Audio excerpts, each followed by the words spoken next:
لا تنسى دعمنا بالاشتراك في القناة والضغط على زر الإعجاب. هنعرف ازاي نعمل الفيديو ده من مجموعة صور.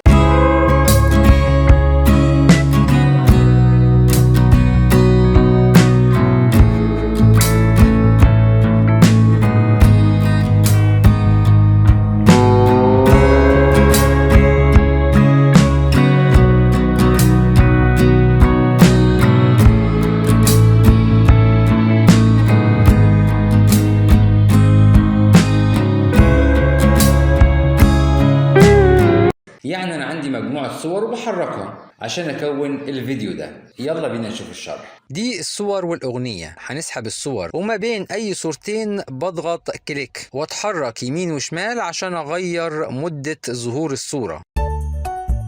أول حاجة بعمل انتقالات ما بين الصور من ترانزيشن.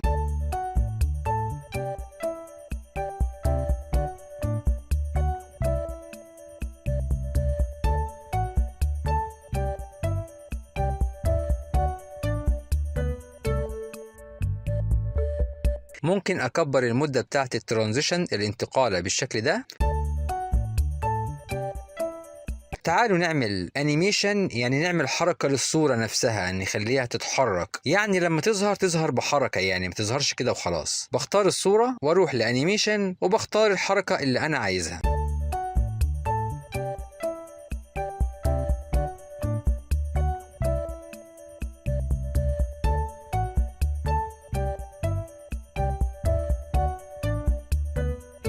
تعالوا نحط تأثيرات من Effects. بسحب التأثير بالشكل ده.